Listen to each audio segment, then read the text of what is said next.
사람들은 저를 미쳤다고 했습니다.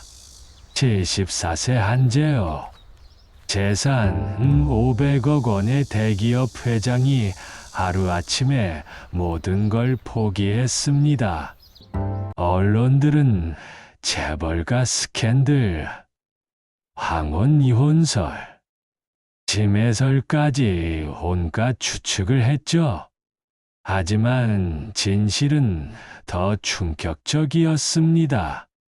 제 마지막 순간, 제 손을 잡아준 건 가족이 아니었습니다. 결육인 자식들은 제 재산만 계산하고 있었고, 정작 제 생명을 구해준 건 전혀 예상 못했던 단 한 사람이었어요. 2년 후, 저는 이렇게 고백합니다. 그분을 선택한 것이 제 인생 최고의 결정이었습니다. 세상을 발칵 뒤집어 놓은 그 선택의 진짜 이유. 그리고 돈으로는 살 수 없는 진짜 행복이 무엇인지 끝까지 들어보시면 여러분도 분명 무언가 깨닫게 될 거예요. 때로는 모든 걸 잃어봐야 진짜 소중한 걸 발견할 수 있습니다. 안녕하세요. 인생극장입니다. 아직 구독과 좋아요 안 눌러주셨다면 눌러주세요. 진행자의 김민수입니다. 오늘의 사연은 서울에 사시는 한채호님의 사연인데요. 저는 한재호, 74세입니다. 20대부터 50년간 쌓아 올린 재국이 있어요. 직원 2만 명, 계열사 12개, 개인 재산만 500억 원. 남들이 보면 성공한 인생이겠죠. 하지만 새벽 6시 500평 저택. 알람 소리에 눈을 뜨면 가장 먼저 느끼는 건 적막함입니다. 좋은 아침이라고 인사해 줄 사람이 없어요. 거대한 계단을 내려가는 제 발자국 소리만 메아리 칠 뿐, 그 어디에도 생기라고는 없었습니다. 아침 7시 30분, 12인용 식탁. 혼자 앉는 그 자리는 마치 왕좌 같았어요. 웅장하지만 차갑고 넓지만 공허했죠. 차가워진 토스트를 씹으면서 이게 내가 원했던 성공인가 싶었습니다. 특히 기억에 남는 건 작년 제 생일날이었어요. 73번째 생일 케이크를 홀로 받아든 순간, 촛불 73개가 환하게 빛나고 있었지만 그 빛보다 더 선명한 건 제 외로움이었어요. 생일 축하합니다, 회장님. 호텔에서 온 직원이 말했지만 진심으로 축하해주는 사람은 없었어요. 촛불을 끄기 전에 소원을 빌어야 한다고 하던데 저는 무엇을 빌어야 할지 몰랐어요. 돈도 권력도 명예도 이미 충분했거든요. 결국 촛불만 허무하게 꺼졌습니다. 아내는 10년 전 암으로 세상을 떠났고 자식들은 각자 해외에서 바쁜 일상을 보내고 있었어요. 명절에나 얼굴 보는 사이가 되어버렸죠. 혼자 앉아 뉴스를 보다가 문득 TV를 껐어요. 그러니까 더 선명하게 들리더라고요. 제 숨소리만이 500평이 넘는 집에서 제 호흡소리만 들릴 때의 그 적막함을 경험해보지 않으면 모를 거예요. 그때까지만 해도 저는 몰랐어요. 이미 제 곁에 특별한 사람이 있다는 걸 말이에요. 김영자 52세. 7년 전부터 저희 집에서 일하던 그분이었습니다. 처음 면접 때가 기억나요.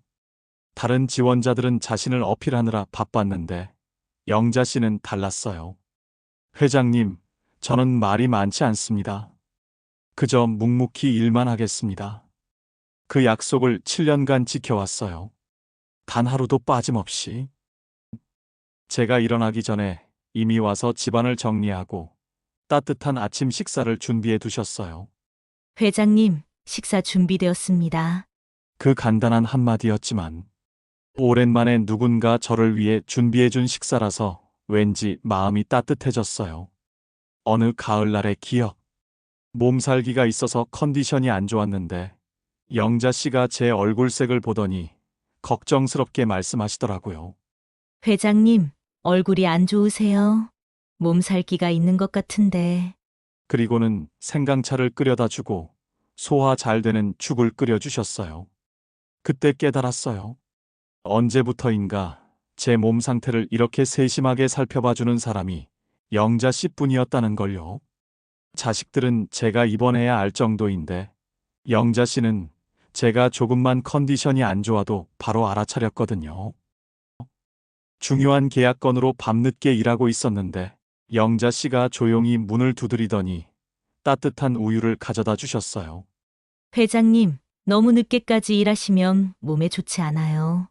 그 순간 제가 언제부터인가 제 건강을 걱정해주는 사람이 영자 씨뿐이었다는 걸 깨달았습니다. 퇴근 시간이 한참 지났는데도 제가 일을 마칠 때까지 기다려주시는 모습을 보며 이분은 정말 다르구나 싶었어요.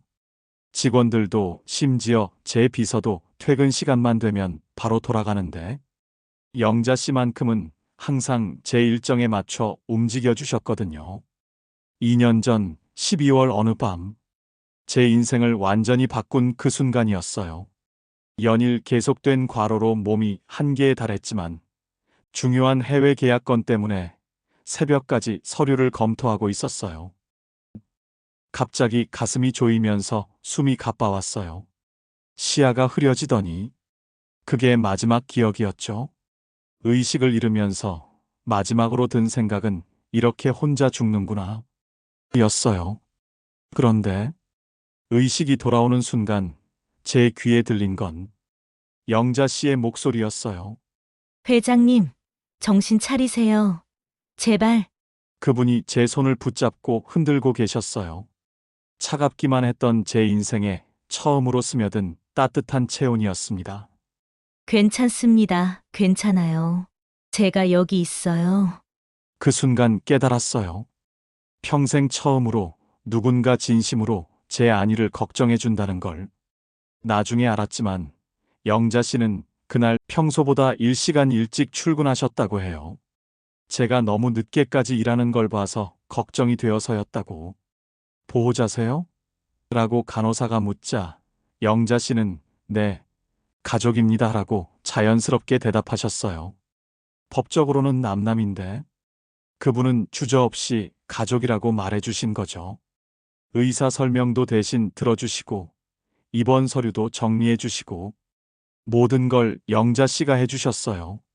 제 의식이 완전히 돌아왔을 때 영자 씨는 병실 의자에서 졸고 계셨어요. 아마 밤새 잠을 못 주무셨을 거예요.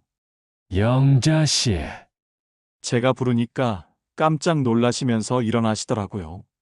회장님, 정신 차리셨어요? 어디 아픈 데 없으세요? 그 걱정스러운 눈빛을 저는 평생 잊지 못할 것 같아요. 다음 날 소식을 들은 자식들이 미국과 부산에서 급히 달려왔어요. 처음엔 기뻤죠. 아, 내 자식들이 걱정되어 온 거구나. 하지만 그들이 병실 문을 열며 한 첫마디는 아버지, 의식은 괜찮으세요? 혹시 중요한 서류나 업무 인수인계는 정리해 두셨나요? 아버지, 정말 놀랐어요. 만약에 큰일이라도 생겼으면. 아버지, 혹시 은행 비밀번호나 중요한 서류 위치 같은 거 알려주시면 안 될까요? 제가 아직 병상에 누워있는 상황에서 이런 말들을 하다니 얘들아, 아버지는 아직 살아있다. 제가 힘없는 목소리로 말하자 그제야 민망해하는 표정을 지었어요.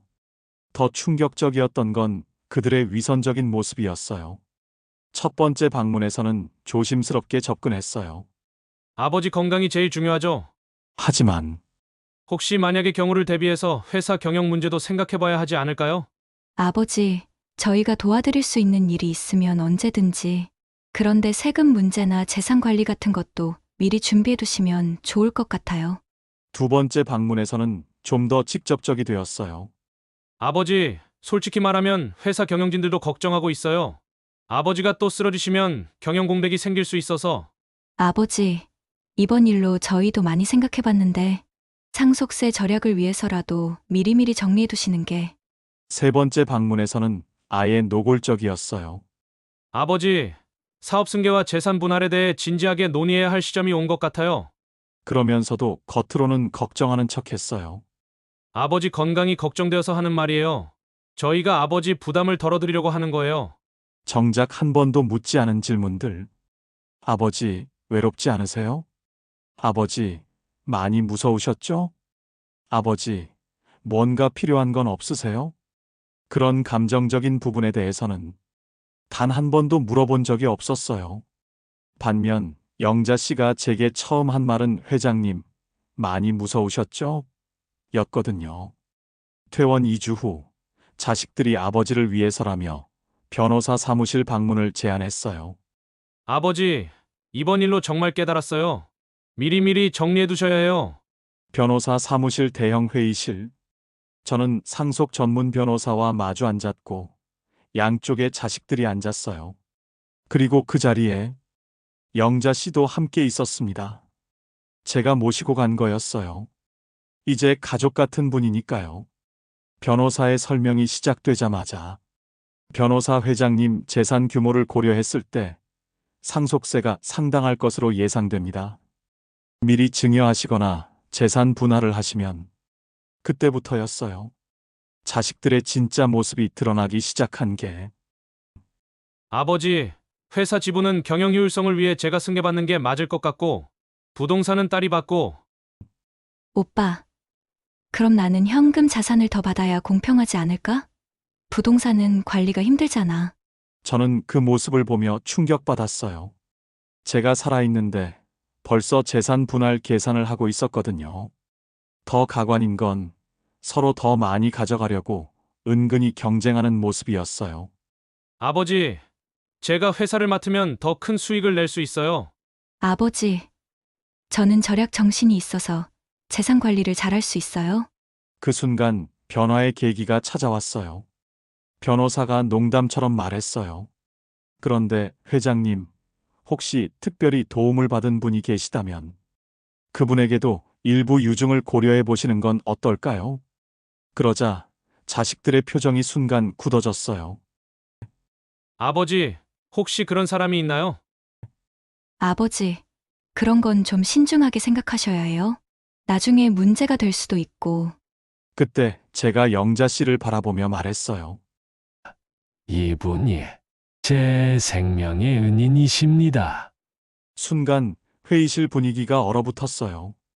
자식들이 영자 씨를 째려보는 시선, 그리고 영자 씨의 당황한 모습. 그 대조적인 장면에서 저는 확실히 깨달았어요. 누가 진짜 가족인지를.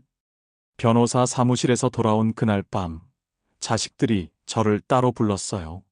아버지, 진지하게 이야기할 게 있어요. 큰아들이 심각한 표정으로 입을 열었어요. 그 가정부, 좀 이상하지 않으세요? 딸도 거들었어요. 아버지, 7년 동안이나 우리 집에 있었잖아요. 너무 오래된 것 같아요. 처음에는 조심스럽게 접근했어요. 아버지가 쓰러졌을 때 구해준 건 물론 고맙지만, 그렇다고 해서 너무 의존하시면 안 되죠. 그리고 솔직히 말해서 그런 분들이 나중에 더 큰 걸 바랄 수도 있어요. 점점 노골적이 되어 갔어요. 아버지, 그 사람이 아버지를 어떻게 생각하는지 정말 알아요? 혹시 아버지 재산을 노리고 접근한 건 아닐까요? 마침내 폭탄 발언이 나왔어요. 아버지, 그 가정부, 이제 그만 내보내는 게 좋을 것 같아요. 맞아요. 아버지가 너무 정든 것 같아서 걱정돼요. 나중에 문제될 수도 있고, 그 순간 저는 정말 화가 났어요. 너희들이 영자 씨에 대해 뭘 안다고 그런 말을 하느냐? 제 목소리가 떨렸어요. 제 목숨을 구해준 분에게 어떻게 그런 말을 할 수 있어? 아버지, 저희는 아버지를 위해서 하는 말이에요. 그런 사람들한테 너무 의존하시면 나중에 후회하실 거예요. 아버지, 저희가 있잖아요. 왜 남을 더 믿으시려고 해요? 그때 저는 깨달았어요. 자식들에게 영자 씨는 자신들의 상속분을 위협하는 경쟁자였던 거예요. 7년간 아무 대가 없이 제게 헌신한 분을 마치 사기꾼처럼 몰아가는 모습을 보니 정말 실망스러웠어요. 결정적 한마디. 딸이 마지막으로 이렇게 말했어요. 아버지, 혹시 그 가정부한테 특별한 감정이 있으신 건 아니죠? 그 순간 제 참을성이 한계에 달했어요. 그래, 특별한 감정 있다. 고마움이다. 너희들은 제가 쓰러졌을 때 재산 걱정했지만 영자 씨는 제 생명을 걱정했어. 누가 더 가족 같은 마음인지 이제 알겠다. 자식들과의 갈등 후 저는 영자 씨와 진솔한 대화를 나눴어요. 영자 씨, 7년 동안 왜 저를 그렇게 헌신적으로 돌봐주신 건가요? 그분은 잠시 망설이시더니 청소하던 손을 멈추고 저를 바라보셨어요. 회장님, 제게도 사연이 있어요. 조심스럽게 입을 여신 영자 씨. 저도 남편을 병으로 먼저 떠나보냈습니다. 5년 전이었어요. 그제야 알았어요. 왜 영자 씨가 항상 검은 옷을 입고 화장기 없는 얼굴로 다니시는지. 남편이 아플 때 아무도 제 곁에 없었어요. 영자 씨의 목소리가 떨렸습니다. 자식들은 각자 바쁘다고 하고 친구들도 연락이 끊어지고 병원에서 혼자 간병하면서 정말 외로웠어요. 구체적인 상황들이 하나씩 드러났어요. 남편이 처음 암 진단 받았을 때 하늘이 무너지는 것 같았는데 딸은 시댁 일로 바쁘고 아들은 직장 일 때문에 수술실 앞에서 6시간을 혼자 기다렸어요. 항암 치료 받을 때도 고통스러워할 때도 항상 혼자였어요. 남편 임종 때도 제 손만 잡고 갔어요. 장례식장에서도 대부분 혼자 처리해야 했고, 영자 씨가 눈물을 훔치셨어요. 그래서 회장님을 보면 제 남편이 떠올랐어요. 혼자 식사하시는 모습, 늦게까지 일하시는 모습, 남편이 병원에서 혼자 있던 모습과 똑같더라고요. 진짜 이유가 드러났어요. 남편한테 해주지 못했던 것들을 회장님께는 해드리고 싶었어요. 적어도 누군가는 회장님을 진심으로 걱정해드려야 한다고 생각했거든요. 그때 저도 고백했어요. 영자 씨, 저도 똑같았어요.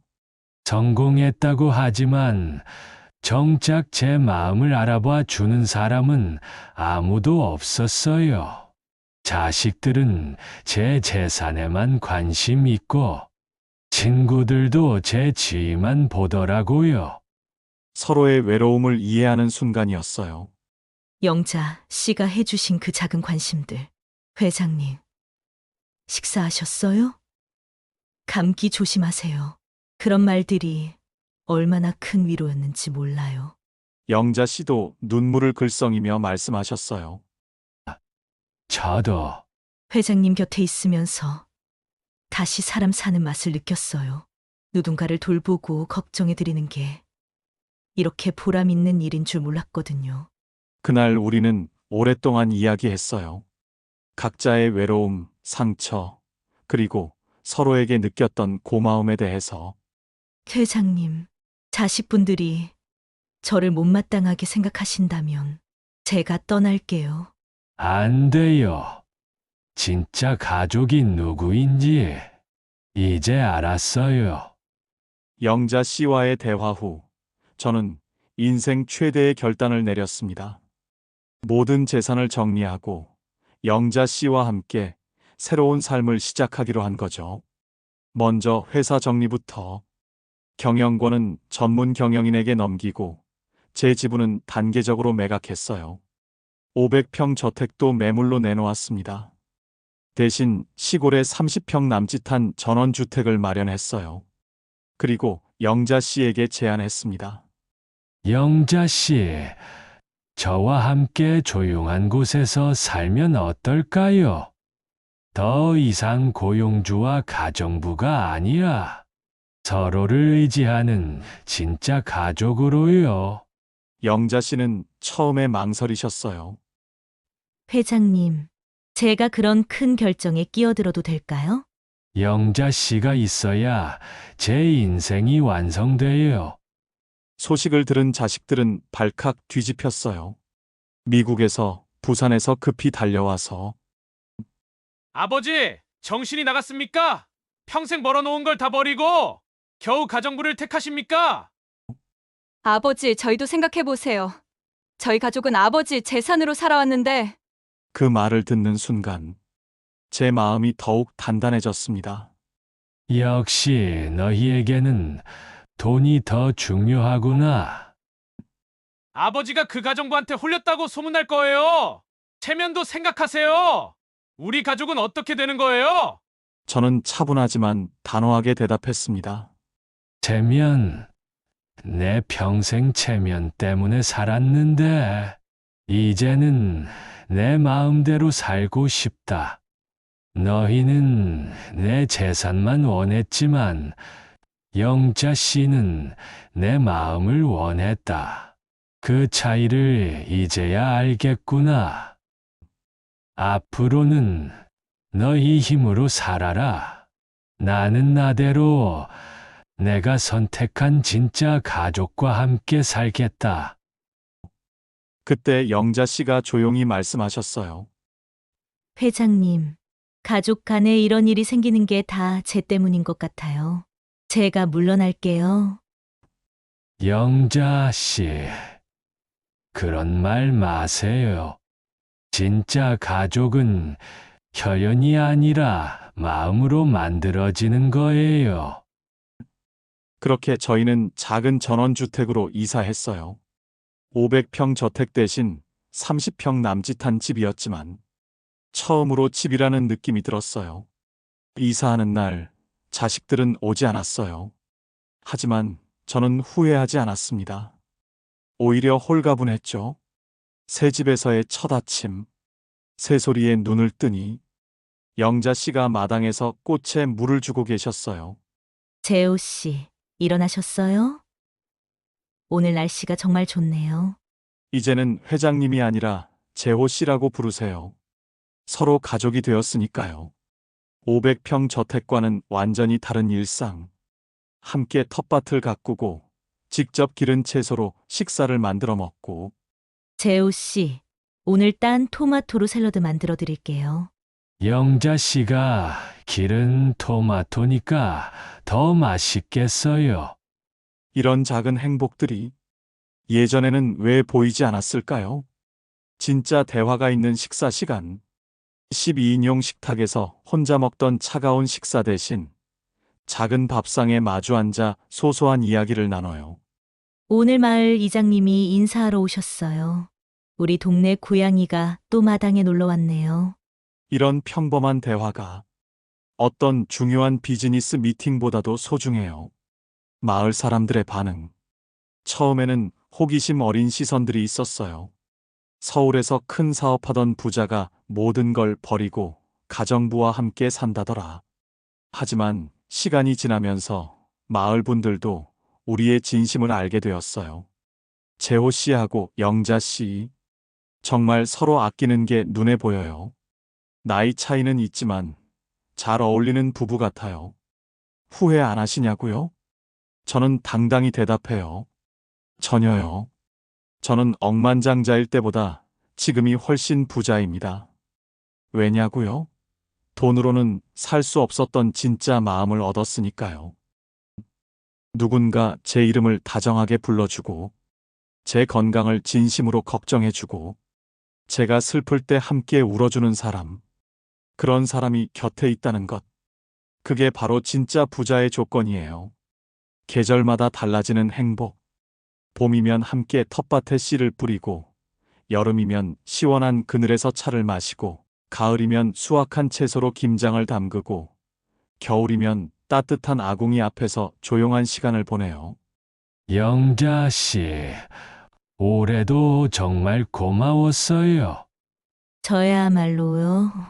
재호 씨 덕분에 다시 살아가는 기쁨을 찾았어요. 74세와 52세. 나이 차이는 있지만 마을에서는 이제 우리를 진짜 부부처럼 여겨요. 재호 씨, 영자 씨 부부 정말 금슬이 좋아요. 마을 이장님도 부러워하시더라고요. 가끔 자식들에게서 연락이 와요. 처음에는 화가 나서 연락을 끊었다가 나중에는 아버지 잘 지내시는지 궁금해서 라고 조심스럽게 안부를 물어보더라고요. 그럴 때마다 영자 씨는 자리를 피해주려 하지만 저는 말해요. 영자 씨도 가족이니까 함께 있으세요. 변화된 자식들의 태도. 시간이 지나면서 자식들도 조금씩 달라졌어요. 특히 딸이 먼저 변했죠. 아버지, 정말 행복하세요? 그럼 이렇게 행복한 적은 처음이야. 그럼 다행이에요. 아직 완전히 받아들이지는 못하지만 적어도 제 선택을 존중하려고 노력하는 것 같아요. 큰아들도 마찬가지. 아버지, 영자 이모님께 안부 전해드리라고 할까요? 이모님이라니 고맙다. 이모님이라고 부르는 걸 보니 나름대로 가족으로 받아들이려는 노력이 보였어요. 처음에는 항상 조심스럽고 눈치를 보셨는데 이제는 자연스럽게 의견도 말씀하시고 웃음도 많아지셨어요. 재호 씨, 저도 이렇게 행복할 수 있을 줄 몰랐어요. 영자 씨도 제게는 소중한 가족이에요. 교회에서도 경로당에서도 마트에서도 이제는 자연스럽게 부부처럼 행동해요. 다른 분들이 부부싸움은 칼로 물, 백이라고 농담하면 우리는 웃으면서 저희는 싸운 적이 없어요라고 대답해요. 정말 그래요. 서로를 너무 아끼고 고마워해서 싸울 일이 없어요. 진짜 가족은 혈연이 아니라 마음으로 만들어진다. 나이나 신분은 진짜 사랑 앞에서 의미가 없다. 진정한 부는 돈이 아니라 함께할 사람이 있는 것. 인생의 황혼기에도 새로운 행복을 찾을 수 있다. 영자 씨, 우리 앞으로도 계속 함께해요. 당연하죠. 우린 이제 진짜 가족이니까요. 제가 먼저 세상을 떠나든 영자 씨가 먼저 떠나든 우리는 서로에게 인생 최고의 선물이었다고 확신해요. 재호 씨, 영자 씨, 우리 마을에서 가장 사랑스러운 부부예요. 이런 말을 들을 때마다 정말 잘한 선택이었다고 생각해요. 여러분께 묻고 싶습니다. 여러분 곁에는 진심으로 여러분을 걱정해주는 사람이 있나요? 여러분의 재산이나 지위가 아니라 여러분 자체를 사랑해주는 사람 말이에요. 만약 그런 사람이 있다면 그분을 소중히 여기세요. 그분이야말로 여러분의 진짜 보물이니까요. 그리고 만약 그런 사람이 없다면 포기하지 마세요. 저처럼 74세에 찾을 수도 있으니까요. 저는 모든 재산을 버리고 영자 씨를 선택했습니다. 그리고 그것이 제 인생 최고의 투자였습니다. 돈은 다시 벌 수 있지만 진짜 사랑하는 사람을 잃으면 다시는 찾을 수 없습니다. 여러분도 진짜 소중한 사람이 누구인지 한번 생각해 보세요. 그분을 놓치기 전에 말이에요. 오늘의 사연은 여기까지입니다. 여러분도 댓글로 소감 남겨주세요. 다음 주에도 더 깊은 사연으로 찾아뵐게요. 지금까지 인생극장의 김민수였습니다. 감사합니다.